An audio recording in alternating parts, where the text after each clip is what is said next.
우리가 이제 그동안 너무나 익히 잘 알고 있는 너무나 유명한 그런 본문입니다. 믿음장이라고 이야기하고 있는 히브리서 11장. 이 히브리서 11장, 히브리서의 수신자는 누누이 말씀드렸지만 그 당시에 핍박당하고 있는 초대교회 성도들입니다.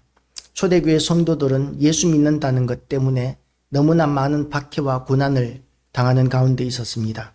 그런데도 불구하고 그들이 믿음을 지키기 위하여 목숨을 아끼지 아니하였고 희생과 헌신을 아끼지 않았었습니다. 그런 자들에게 하나님께서 이제 믿음에 대하여 말씀하시는 것이죠. 이 초대교회 성도들은 참으로 믿음대로 살아가는 사람들이었다고 볼 수 있습니다. 믿음은 바라는 것들의 실상이요 보이지 않는 것들의 증거다라고 이렇게 시작합니다. 지금 눈앞에 보이는 현실은 너무나 비관적이고 너무나 비참한 가운데 있습니다. 너무나 고통스러운 가운데 있습니다. 현실적으로는 그야말로 굶주리는 가운데 있었고 헐벗은 가운데 있었고 그리고 집에서 쫓겨나고 그리고 노숙을 하거나 또는 굴을 파고 굴 속에서 살아야 하는 그런 비참한 상황이 초대교회와 성도들의 상황이었다고 볼 수 있습니다.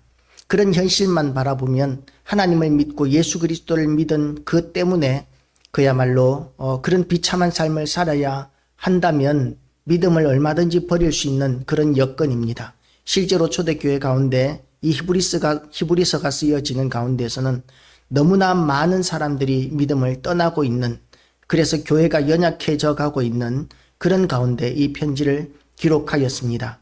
그래서 그렇게 교회를 떠나는 사람들, 그리고 떠나지 않고 있지만 흔들릴 수 있는 모든 성도들에게 오늘 본문은 믿음에 대하여 이야기합니다. 믿음은 바라는 것들의 실상이요 보이지 않는 것들의 증거니. 우리가 믿음은 그야말로 믿음입니다. 한마디로 말해서 믿음은 믿음입니다. 손으로 만질 수 있는 것은 만져서 확인하면 됩니다. 눈으로 볼 수 있는 것은 보고 확인하면 됩니다. 경험해서 알 수 있는 것은 경험해보면 됩니다. 그런데 믿음은 만질 수 없고 볼 수 없는, 그야말로 어떻게 보면 실체가 없는 것과 같이 느껴지기도 합니다. 그런데 그 믿음 안에 무엇이 있습니까? 성경이 우리에게 말하고 있고 예수 그리스도와 또한 사도들이 선포한 그 믿음의 내용이 무엇입니까? 그 복음이 무엇입니까? 복음은 바로 하나님 나라가 있고 예수 그리스도께서 우리를 구속하기 위하여 십자가에 못 박혀 죽으셨지만 죽은 것으로 끝나는 것이 아니라 부활하셨고 그리고 승천하셔서 하나님 보좌 우편에 앉으셨는데, 예수님만 그렇게 부활하시고 승천하시는 것이 아니라 예수님이 하나의 샘플이 되어주셔서 예수 믿는 모든 이들이 이제는 예수 그리스도께서 재림하실 때에 부활하게 되고 그리고 영생을 얻게 되고 영원한 하나님 나라를 누리게 된다는 그 말씀을 지금 이 히브리서는 이야기하고 있는 것이죠. 그 메시지, 그 진리의 말씀들, 그 성경을 지금 믿으라고 이야기하고 있는 것입니다. 믿을 때에 그냥 믿는 정도가 아니라 실제로 이루어진 것처럼, 현실인 것처럼, 있는 것처럼, 만져본 것처럼, 눈으로 본 것처럼 그렇게 알아라고 하는 것이 바로 믿음이라는 것이죠. 믿음의 선진들이 이로써 증거를 얻었다고 이야기합니다. 이 선진들이 누구입니까? 선지자들을 이야기하는 것이죠. 선지자들, 일부분의 선지자들을 제외하면 대부분의 선지자들은 듣지 않는 청중들에게 설교하는 사람들이었습니다. 귀 기울이지 않고 그 선포되는 하나님의 말씀, 전달하는 하나님의 말씀을 무시하는 자들에게 평생에 걸쳐서 그렇게 하나님의 말씀을 선포하고 증거하고 그리고 하나님의 말씀을 선포하고 증거했다는 이유 때문에 매맞고 고통당하고 멸시당하고 심지어는 죽임까지 당했던 것이 선지자들이었습니다. 그 선지자들이 그렇게 고난당하고 죽임까지 당하면서 그렇게 하나님의 말씀을 끝까지 전하는 사명을 감당했던 이유가 무엇이었느냐 하면 믿음 때문이었다는 것이죠. 어떤 믿음입니까? 하나님께서 주신 말씀은 분명히 그대로 이루어진다고 하는 믿음입니다. 그 믿음 때문에 어떤 희생이 있어도 어떤 고난이 있어도 결코 물러서지 않고 양보하지 않고 온전히 그리고 또 무력으로 하거나 또는 다른 방법을 쓰지도 않고 낭망하지도 않고 하나님의 말씀을 끊임없이 평생 동안 그렇게 불을 품은 것처럼 불을 가지고 있어서 도저히 견딜 수 없어서 선포하는 그런 마음으로 하나님의 말씀을 선포했던 것이 선지자들의 모습입니다. 어쩌면 그와 비슷한 그런 어려운 시대를 우리는 살고 있는지도 모르겠습니다. 많은 연약한 교회들이 코로나 이후로 목사님들이 성도들이 없는 가운데서 설교하는 그런 교회들이 너무나 많이 있습니다. 그래서 투잡을 하기도 하고 목사님들이 온갖 고생과 수고를 하면서도 그 사역의 끈을 놓지 않기 위하여 몸부림치는 너무나 많은 교회들이 있는데, 그런 일을 감당하는 그 고통과 그 시련이 얼마나 크겠습니까마는 그럴 수 있는 이유가 무엇이냐면 믿음 때문이라는 것이죠. 선지자들이 고난 가운데서 하나님의 말씀을 내려놓지 않고 선포하고 끊임없이 설교하고 그것 때문에 고난당하고 시련당하고 멸시당하고 그리고 죽임까지 당해도 쉬지 않고 포기하지 않고 물러서지 않고 하나님의 말씀을 전했던 것처럼 아무도 없는 곳이지만 하나님의 말씀을 선포하고 교회를 지키는 그런 사역자들을 통해서 하나님께서는 영광 받으시고 또한 하나님의 때가 되면 위대한 일들을 이루실 것이라는 소망을 가지고 또한 믿고 있기에 교회를 끊임없이 지킬 수 있는 것이죠. 사역을 계속해서 이어나갈 수 있는 것입니다. 우리 성도들도 마찬가지입니다. 지금은 이제 예수 믿는다는 것 때문에 세상 사람들에게 참으로 손해볼 일이 많은 시대입니다. 언젠가 이렇게 어떤 목사님의 간증을 이야기를 듣다가 보니까 그 목사님은 이렇게 어떤 집회를 한다든지 그래서 은혜를 받게 되면 절대로 집에 오면 은혜 받은 표시를 안 낸다고 그래요. 왜냐하면 은혜 받은 표시가 나면 사모님이 집안일을 더 시킨답니다. 은혜 받은 사람이 일을 더 해야지. 은혜 받은 사람이 수고를 더 해야지. 그러면서 은혜 받은 틈을 타서 부려먹더라는 것이죠. 우리 예수 믿는 사람들이 하나님의 말씀 붙들고 살아간다고 이렇게 예수 믿는다고 교회 다닌다고 이렇게 표시만 내면 세상 사람들은 우리를 이용해 먹으려고 합니다. 저 사람들은 순진한 사람들이야. 저 사람들은 밥이야. 그야말로 예수님께서 이 사도들을 제자들을 사람들에게 보낼 때에 내가 어린 양을 늑대들에게 보내는 것과 같은 마음이다 라고 이렇게 걱정하시면서 보내셨어요. 그렇게 걱정하시면서 근심하시면서 보내셨는데 왜 근심하셨겠습니까? 우리가 예수 믿는다는 것을 세상이 알면 우리에게 유익이 될 것이 하나도 없는 시대이기 때문입니다. 오히려 세상은 우리를 이용해 먹으려고 하고 우리를 이용해서 이익을 취하려고 하고 우리를 부려먹으려고 하는 그런 세상 가운데서 우리는 하나님을 믿는다는 것을 증거해야 되고 또한 하나님을 믿고 예수 그리스도를 믿어야 한다고 말씀을 선포해야 하는 사명을 가진 사람들이기 때문입니다. 그렇게 말씀 들고 나가서 이용당하고 억울한 일을 당하고 손해보는 일들을 각오하고 복음을 전해야 하는 시대, 원래부터가 그렇게 우리는 교회가 세워졌음을 알아야 합니다.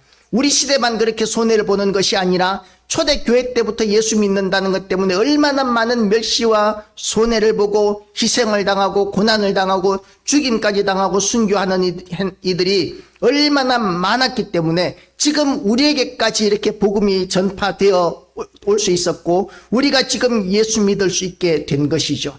그렇기 때문에 지금 이 시대도 마찬가지입니다. 우리가 예수 믿는다는 것을 세상 가운데 드러내기만 하면 우리한테 유익이 될 것이 하나도 없습니다. 지금 우리 많은 교회들이 교회차를 이렇게 유지를 하는데 그 교회차에 옛날에는 교회차에다가 교회 이름을 다 붙이고 다녔지만 요즘은 점점 더 그 교회차에 교회 이름 붙이는 것을 이제 자꾸 떼는 추세에 있다고 합니다. 왜 떼느냐 하면 교회 이름이 붙은 차에 대해서는 해코지 않은 사람들이 많기 때문이라는 것이죠.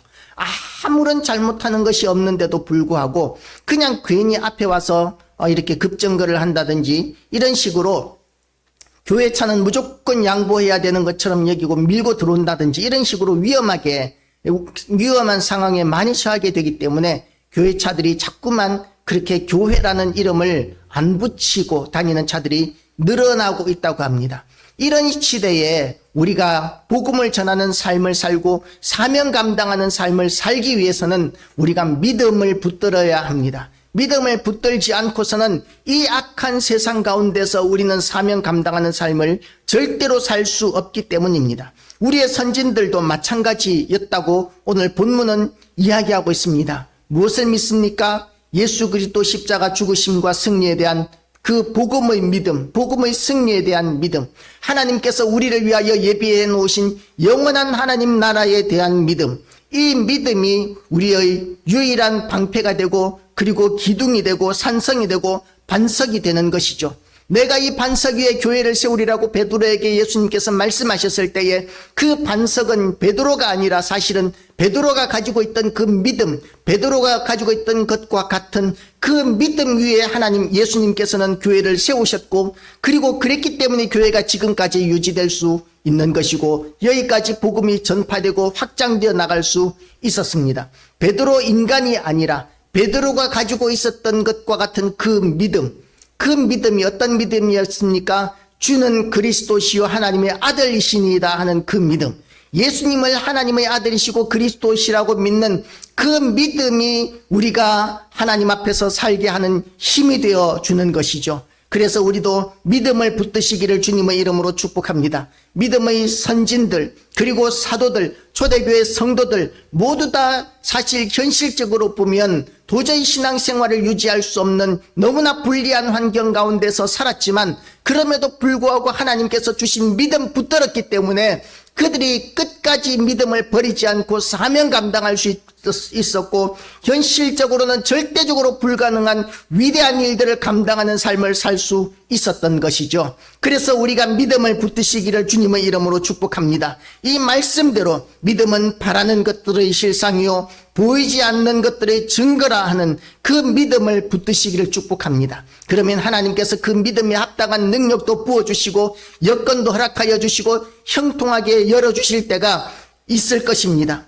이 말씀으로, 믿음으로 모든 세계가 하나님의 말씀으로 지어진 줄을 우리가 아나니 보이는 것은 나타난 것으로 말미암아 된 것이 아니니라. 천지 창조가 되었다는 것도 마찬가지입니다. 세상 사람들은 진화되어서 세상이 이렇게 만들어졌다고 합니다.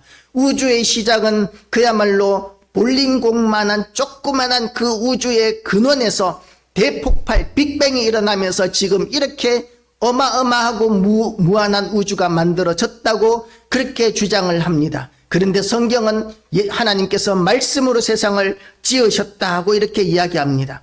그리고 그것을 믿는 사람들이 믿음의 선진들이었고 사도들이었고 초대교회 성도들이었고 그리고 선민들이었고 또한 저와 여러분, 우리가 바로 그렇게 믿는 사람들입니다. 세상의 과학이라고 이야기하려면 똑같은 환경에서 똑같은 조건으로 똑같은 반응을 시켰을 때에 똑같은 결과가 나오면 그러면 그것을 과학으로 입증되었다라고 이야기하지만, 하나님께서 천지를 창조하신 문제나 또는 진화나 빅뱅, 이 모든 것들이 재현할 수 있는 것이 아니기 때문에 그것을 무엇을 믿든지 간에 그것은 다 믿음의 영역입니다. 우리는 하나님을 믿으시기를 선택하시기를 주님의 이름으로 축복합니다. 하나님을 믿는 것이 어떤 과학적인 논증보다도 더 확실한 현실이고 과학적이고 또한 반박할 수 있는 어떠한 근거도 없다는 것을 증명하고 있는 것이죠. 믿음으로 아벨은 가인보다 더 나은 제사를 하나님께 드림으로 의로운 자라 하시는 증거를 얻었으니 하나님이 그 예물에 대하여 증언하심이라고 이렇게 이야기합니다. 아벨과 가인이 두 사람이 한꺼번에 제사를 지냈습니다. 둘 다 제사를 지냈는데 하나님께서 아벨의 제사는 받으시고 가인의 제사는 받지 않으셨다는 것을 우리는 알고 있어요. 그렇게 가인과 아벨의 제사를 하나님께서 구별해서 아벨의 제사만 받으신 이유에 대해서 성경은 구약 성경 창세기에서는 뭐라고 이야기하지 않습니다. 그런데 그 세번역이라든지 쉬운 성경 같은 경우에 보면 그것 때문에 이제 가인이 시기하여서 아벨을 이끌어서 광야로 이끌어서 돌로 쳐 죽였다는 내용이 나옵니다.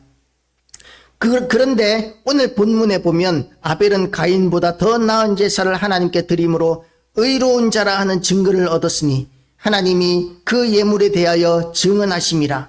그가 죽었으나 그 믿음으로써 지금도 말하느니라. 어떤 방법, 제사의 어떤 방법이 미비했는지는 모르겠습니다.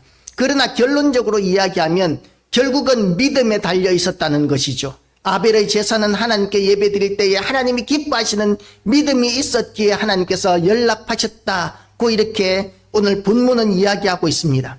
그렇게 우리가 하나님 앞에 예배를 드리거나 제사를 드리거나 우리가 하나님 앞에서 살아가는 모든 삶이 하나님을 기쁘시게 해드리기 위해서는 우리가 믿음이 있어야 합니다. 우리 마음대로의 믿음이 아니라 하나님께서 우리에게 주신 그 진리 말씀에 대한 믿음, 예수 그리스도께 대한 믿음, 하나님께서 우리를 위하여 예배해 놓으신 영원하신 하나님 나라와 그 상급에 대한 믿음, 그것이 우리에게 견고하게 있어야 합니다. 그런 믿음을 가지고 그 믿음이 이루어질 줄로 믿고 우리가 이 땅에서 그 길을 우리가 달려가야 할 길을 달려가는 그런 삶을 살면 하나님께서는 그런 성도들을 기뻐하시고 상 주시는 하나님이시라고 성경은 끊임없이 이야기하고 있습니다.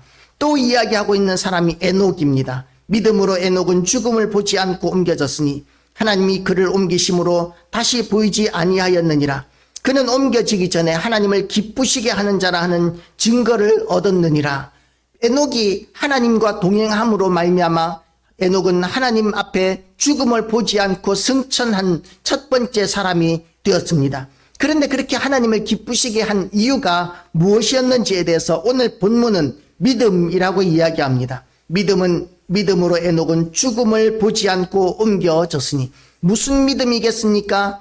에녹도 예수 그리스도에 대한 믿음이었음을 믿으시기 바랍니다. 왜 예수 그리스도에 대한 믿음이냐 하면 예수 그리스도는 마리아를 통해서 2000년 전에 오신 것이 아니라 영원 전부터 하나님과 함께 천지 만물을 창조하시고 영원 전부터 존재하셨던 분이시고, 그래서 이 구약의 모든 사람들은 예수 그리스도께서 이 땅에 오실 것이라는 소망을 가지고 살았습니다. 예수님이 이 땅에 오시면 새로운 세상이 열리고 새로운 기회가 우리에게 올 것이고 새로운 은혜가 임할 것이라는 그런 믿음을 바라보고 이 땅에서 살았습니다. 그렇게 살았던 사람들에게 하나님께서는 은혜를 베풀어 주시고 기뻐하신다는 것이죠. 하나님을 기쁘시게 해드리는 자에게 복이 있는 줄 믿으시기 바랍니다.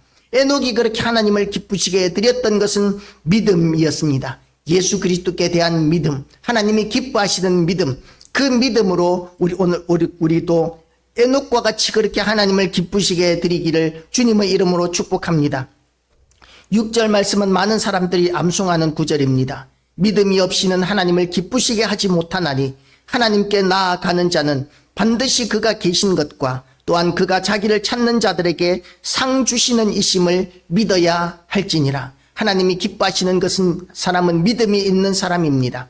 믿음이 있는 사람에게 하나님께서 상 주신다고 말씀하고 있습니다. 믿음이 있는 사람들은 하나님을 찾게 되어 있다고 말씀하고 있습니다. 우리 하나님께서 우리를 기뻐하시고 우리에게 상 주시기를 우리가 원한다면 우리도 하나님이 기뻐하시는 그 믿음으로 돌아가게 되시기를 주님의 이름으로 축복합니다. 노아에 대한 이야기가 나옵니다. 믿음으로 노아는 아직 보이지 않는 일에 경고하심을 받아 경외함으로 방주를 준비하여 그 집을 구원하였으니 이로 말미암아 세상을 정죄하고 믿음을 따르는 의의 상속자가 되었느니라. 노아는 그야말로 이 막장인 시대에 태어났어요. 온 세상이 하나님의 저주 아래서 멸망을 앞두고 있는 시대에 노아는 태어났습니다. 그런데 그런 시대에 세상에 물들지 않고 노아는 하나님을 바라보고 하나님을 기쁘시게 해드리는 믿음을 가진 그런 몇 안 되는 그야말로 그 시대는 유일한 믿음의 사람이었습니다. 그런 믿음의 사람이었기 때문에 하나님께서 노아에게 방주를 만들으라고 말씀하실 때 그것은 한 가정이 감당하기에는 너무나 어마어마한 공사였고 너무나 오랫동안 수고해야 되는 일이었습니다. 120년 동안 방주를 지었는데 그 기간 동안 얼마나 많은 사람들이 손가락질 했겠습니까? 배를 띄우려면 바다에서 배를 만들어야지 산 꼭대기에다가 배를 만들어 놓는 그런 바보 같은 일이 어디에 있겠습니까? 사람들로부터 무시당하고 멸시당하고 비웃음당하고 그러는 가운데서도 노아는 120년 동안 그렇게 어마어마한 방주를 쉬지도 않고 온 가족과 함께 지었습니다. 무엇 때문에 그렇게 할 수 있었겠습니까? 무엇 때문에 그런 수고를 감당할 수 있었겠습니까? 믿음 때문이었다고 오늘 본문은 이야기하고 있습니다. 그렇게 믿음으로 말미암아 노아가 얻게 된 것은 무엇입니까? 이로 말미암아 그 집을 구원하였으니 이로 말미암아 세상을 정죄하고 믿음을 따르는 의의 상속자가 되었느니라. 우리가 믿음, 하나님이 기뻐하시는 믿음을 가지게 되면 하나님께서 우리에게 주시는 상이 많습니다. 노아는 믿음의 상속자, 의의 상속자가 되었고 그 집을 구원하였다고 이렇게 이야기합니다. 또한 하나님께서 믿음이 있는 자들은 상을 주신다고 이야기하고 있습니다. 에녹은 또한 하나님을 기쁘시게 하는 자라 하는 증거를 얻었고 죽음을 보지 않고 올리워졌습니다.